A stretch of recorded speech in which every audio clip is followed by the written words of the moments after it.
Hello and welcome to another Firearm Freedom YouTube live stream. What is going on, guys? We are actually on time today and the dehumidifier is off already. So leveling up in the live stream world.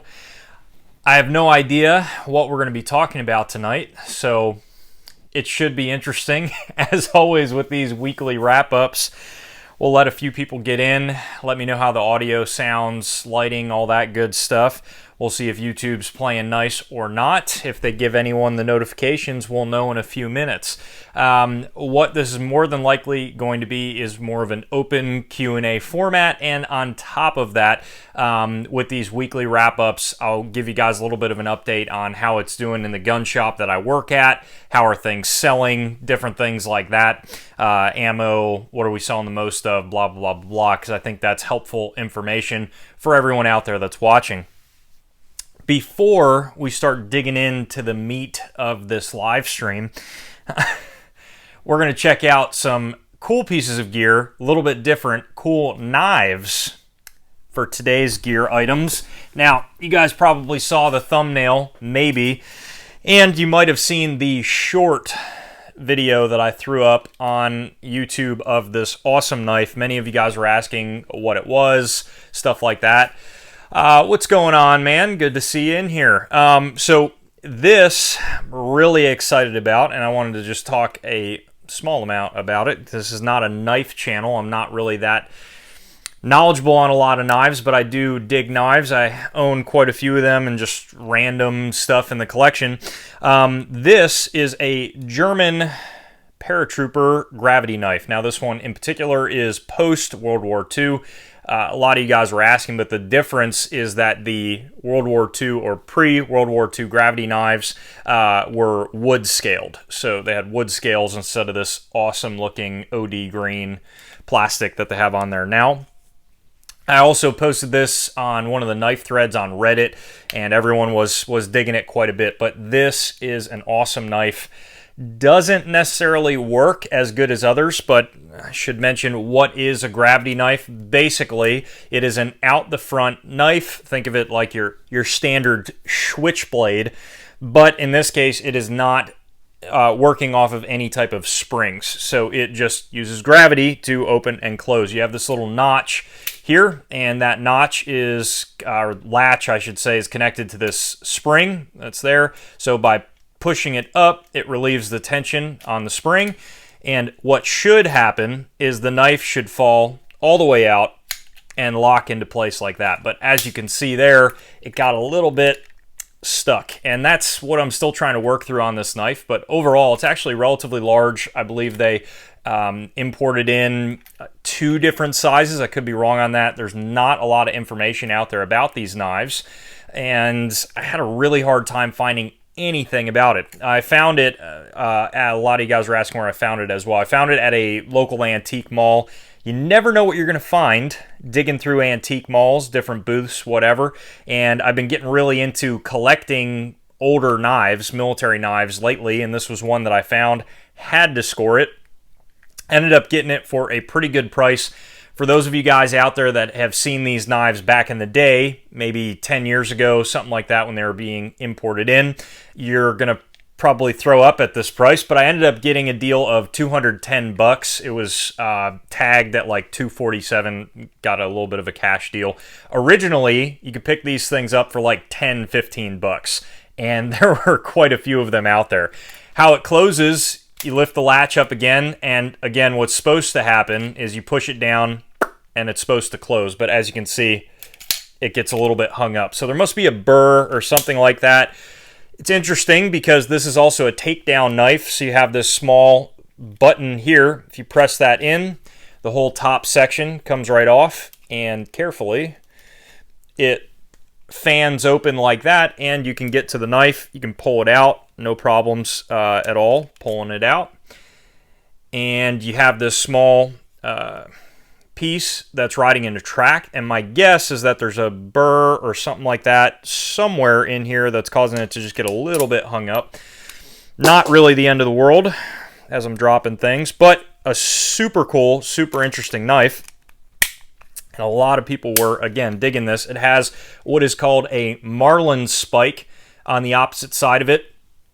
This knife was originally designed to basically release yourself from a parachute. So if you were stuck and entangled in a parachute, it was designed to be able to easily get out, right? If it's not old and burred up like that, and cut yourself from the parachute, get it back down into place, and if you needed to get out a knot or something like that, you could use this spike to get the knot out.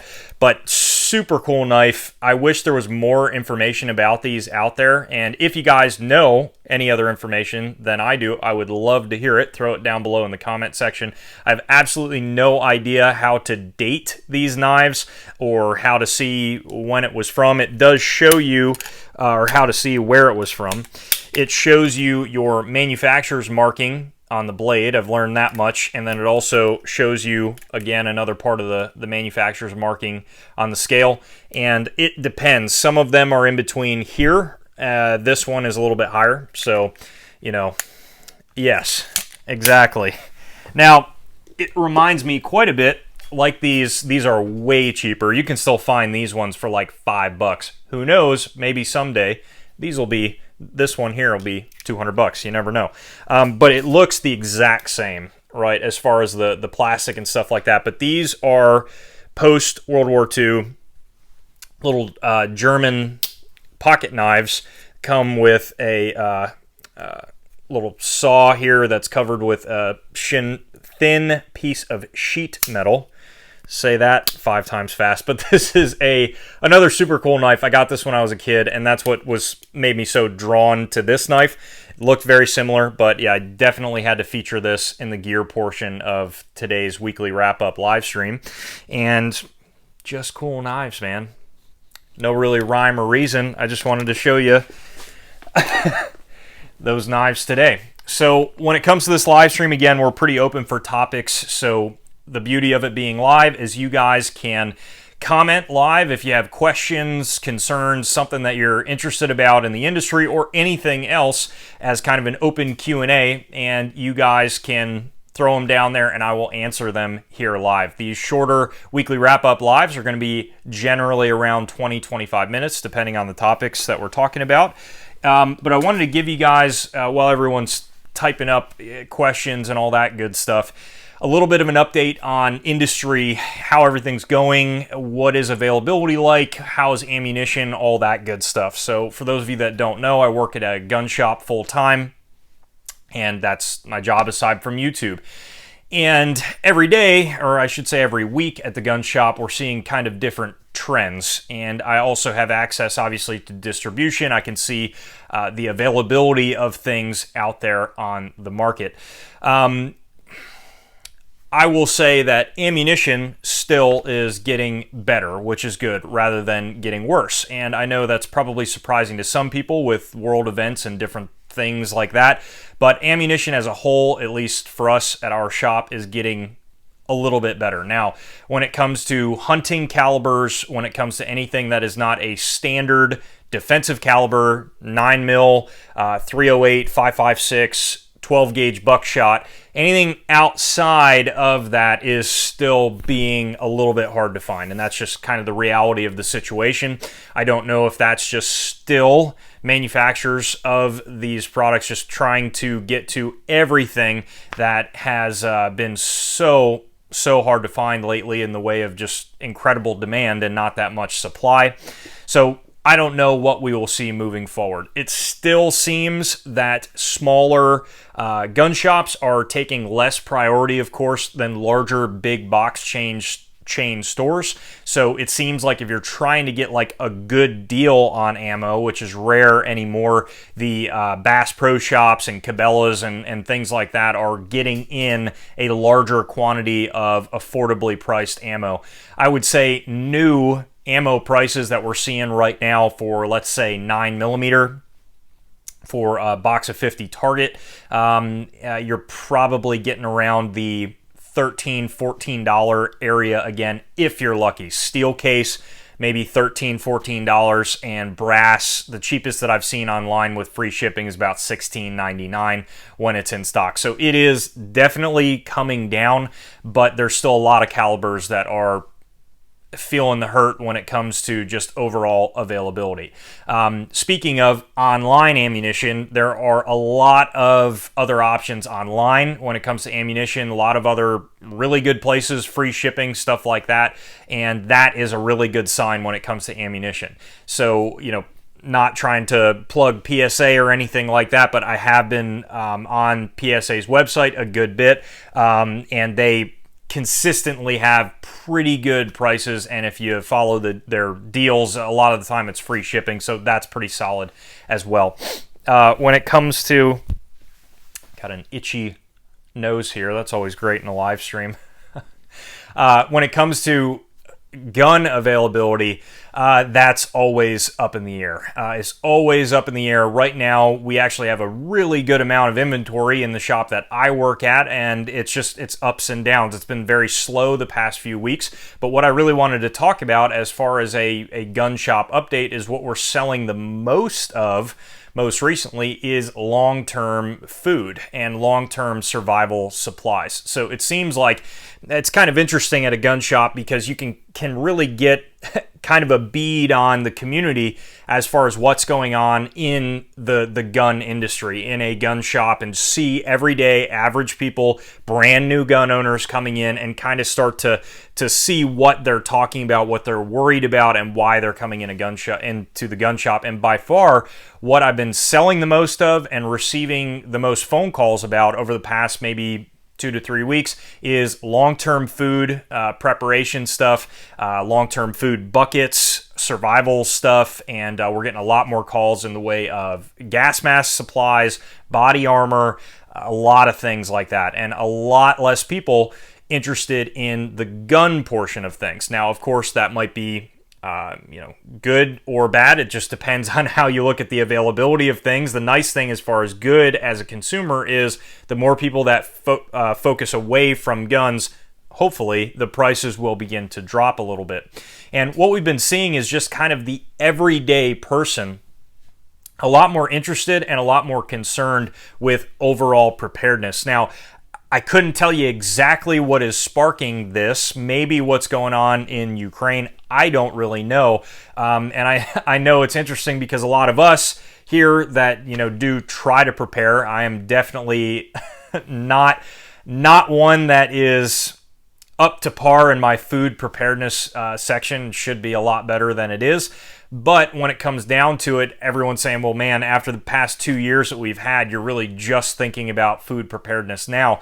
But a lot of these people, I think, are seeing what's going on in the Ukraine and other areas, and it's very relatable, right? It's not just a random third world country that you've never heard of. When you're seeing videos of this stuff, it looks very reminiscent of the lives that we live here in the United States. And I think for the average person, maybe not even the gun owner, that sparks thinking about overall preparedness. Trying to deal with, food. What is that going to look like if something goes down? And I would say overall that's good. The problem with the general populace is it kind of is ups and downs. Whenever the media is really hyping them up, they get really excited and they want to buy a bunch of things that are supposedly going to help them, and then as everything cools down, they sell everything off or they throw it all out and they don't worry about it until they're told to panic again. So hopefully the mad rush of preparedness mindset will start to help our community as a whole. Who knows? Cultural changes ultimately are, yeah, that's right. I don't know why that sounded so weird. Long day, I guess. Are definitely the way that I think is going to change how we look at just the firearms culture as a whole. Things like that, changing the mindset of preparedness is always going to be helpful. Down here in Arizona, ammo is still plentiful and very reasonably priced. Yeah, a lot of different places are that way, which is good to see. It's really not too bad at all. I think overall we're going to see prices steadily drop provided nothing happens. Now, as we go into the summer, as the ATF starts heightening their constriction on different areas of the gun world, that may make things worse. Who knows? It all depends on how much the mainstream media picks it up and pushes it out there in the public for how people react and ultimately how prices in the industry go. I would like to add a suppressor to my BCM 16-inch. Currently, it has a birdcage flash hider. Which suppressor do you recommend, and what attachment should I have instead of the birdcage? Thank you. Great question. This is why I love these live streams. So, when it comes to a rifle suppressor, the first questions that we typically ask are, is this your first suppressor? And a lot of people, right, are going to say, hey, I want this on a 5.56 gun, so therefore I need a 5.56 suppressor. I almost always recommend to go with a 30 caliber suppressor over 5.56, especially for your first rifle suppressor. And the reason for this is modularity. Everyone always likes to say when they haven't owned a suppressor before, oh, that'll be all I'm putting it on. That's all I'm going for, 5.56 all the way. However, typically when they get their first suppressor and they bring it to the range, they really enjoy it and they want to start putting it on everything else in the collection. They want to start trying to suppress different things, experience different calibers suppressed, and that's where a 30 caliber suppressor can really help out. If you like it on your 5.56, if ammo ever gets a little bit better, you might really like it on a 300 Blackout and other just random calibers. I really like ARs that are chambered in 7.62 by 39 to run suppressed because there's other subsonic options that are out there, kind of cool, and just a nice caliber to suppress, surprisingly. So when it comes down to it, again, for a first suppressor, I typically recommend Silencer Co. You guys have heard me talk about the Omega 300 here on the channel a bunch of different times. And am I a little bit biased? Sure. I really love the suppressor. I own one. I shoot it all the time, and it has been holding up great. Now, I know a lot of people have a lot of different opinions about rifle suppressors. What I will say is that Silencer Co. still dominates the suppressor market in just overall size. So they take up 70% of the overall suppressor market in the United States, which is a ginormous portion of the suppressor world. So what that means is longevity of the warranty repair, longevity of the company as a whole, mounts, different things are going to be there. This is not a small company that just popped up out of nowhere and is making a random suppressor that's probably going to go out of business a year or two from now. It doesn't seem like that matters, but when you choose a suppressor like that, all of a sudden mounting accessories, warranty repair if you ever need it, become a huge problem, as we are seeing with AAC right now. And AAC was a huge portion of the suppressor market a few years ago. So it all depends on how everything's going. But right now, Silencer Co. is still a great option. Now, the other reason why I recommend the Omega 300 for a first suppressor is because of the thread pitch inside of the suppressor. I believe it's 1.375 by something. But that thread pitch, which Silencer Co. refers to as the Bravo thread pitch, is now being referred to as the industry standard. So what does that mean to you, the first-time suppressor buyer? It means that now Dead Air, Yankee Hill, and Q, and JMac Customs all make different options for mounting the suppressor. If you don't like the Silencer Co. ASR mount, which is what comes with the Omega right out of the box, then you can get a Dead Air Omega Chemo mount, and you can run now Dead Air Chemo devices. So there you go. It solves the problem that people don't like ASR mounts. If you want to go with the Q Plan B mount, you could do that and run their taper mounts. Yankee Hill now has all their Gen 2 turbo and resonator cans that all have that same industry standard thread pitch. This is huge just because of the mounting options that are out there. What you would want to get for your BCM if you went with an Omega 300 is a Silencer Co. ASR muzzle device. So it just depends on which one you want to go with. I almost always prefer the flash hiders, mainly just because I like the look, and I also rarely ever need a break on a 5.56 gun, the recoil is just not that bad. And also no timing, so you don't have to deal with timing it with shims. You just put a little bit of rock set, crank it on, no crush washer, right up against the shoulder of the barrel, and you're good to go. So the Omega would be absolutely my number one recommendation. You can do 5.56 and like sizes all the way up to 300 Win Mag, full auto rated, pretty good barrel ratings and other things like that. There's a lot of other great options out there.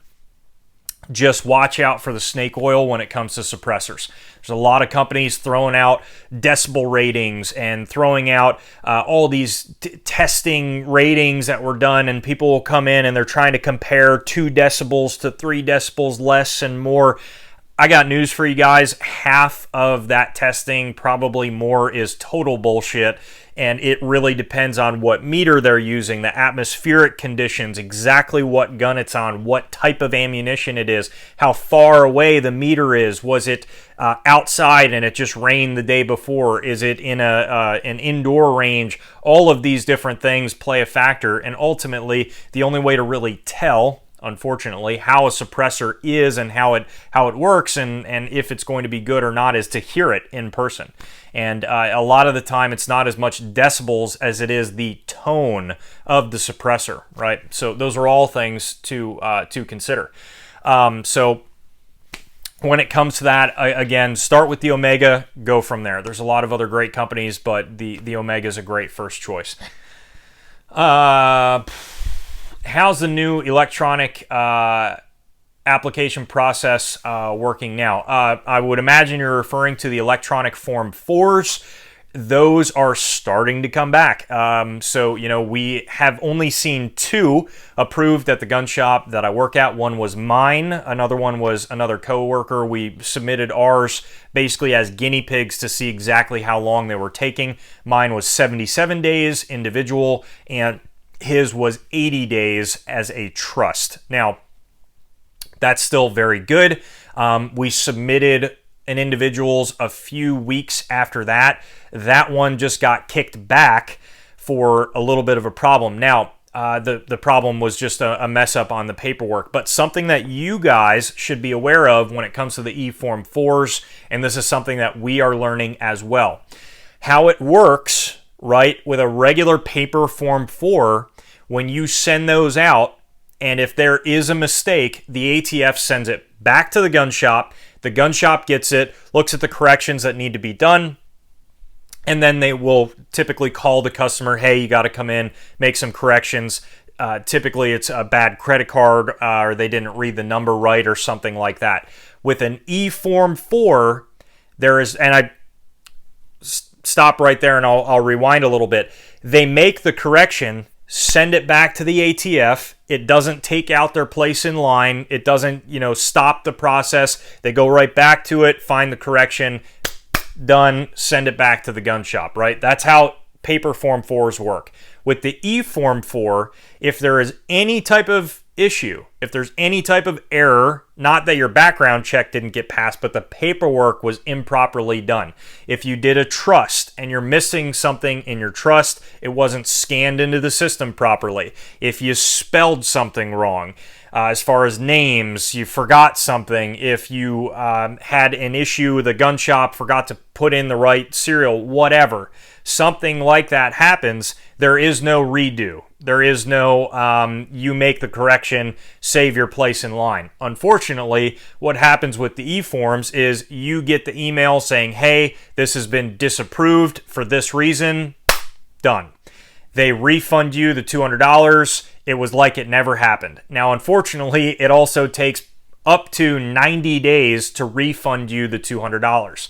I say all this because it is incredibly important that wherever you're getting your E-Form 4 done, you are paying attention to each and every piece that you have to do for that E-Form 4 process, and you make sure the gun shop is paying attention to everything that they're putting in, because if anything is wrong or anything is not done correctly, you're starting this process all over again from the very beginning, putting it in like it was never submitted, and you got to wait up to 90 days to even get that first $200 back. So that, not good at all, but that's how That's how the E-forms have been running.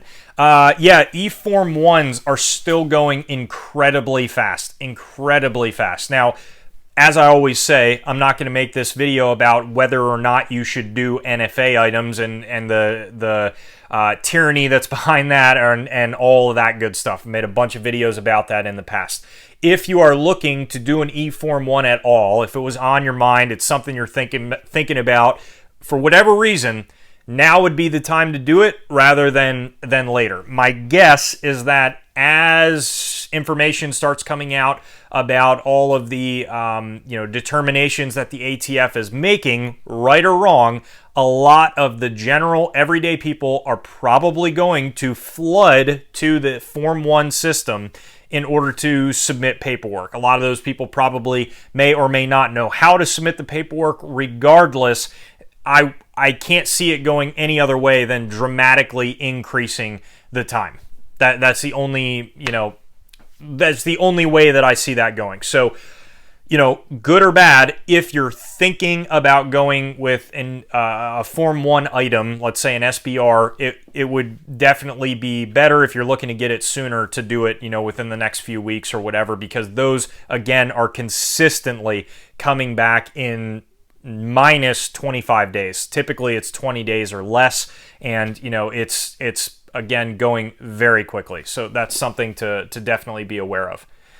Trying to get my CZ Scorpion on your level. Hey, I appreciate that, man. I love that CZ Scorpion, so it's awesome that people are also enjoying it. Guys, that is going to wrap up this weekly live stream. Hope you enjoyed it. We're going a little bit over time, but that's okay. I love these questions. So stay tuned. We should have some videos coming out relatively soon. Not sure, but today or tomorrow I might be filming another Movie Guns video. I know you guys really like those Movie Guns videos. This one's either going to be the first Brendan Fraser, The Mummy, or Commando. Either or, not sure. Let me know down in the comments which one you guys want to see. But as always, stay tuned for all that stuff. If you want to check out more of my content, head to the description. All the links are in there, ways that you can support the channel, ways that you can buy things, get a little bit of a discount and help me out in return, other social media pages. And, I'm consistently making videos weekly. However, YouTube doesn't want you to know that. So be sure to hit that subscribe button and ring the bell. It might help you, it might not. Regardless, frequent the channel. If it comes to your mind every week, just be like, hey, I wonder if he's posted a new video. Firearm Freedom YouTube. Boom, there you go. You're going to see the video. If you're just relying on the subscription feed, you're going to think I quit YouTube every week. So who knows? We'll see. Updated what not to do in a gun shop video. Oof, I already did an updated video like 3 years later, but man, is it time for another one? I don't know. We'll see. We'll see. Guys, if you have any other questions, throw them down below in the comment section. Again, thank you so much for watching, and stay tuned for more great content coming soon.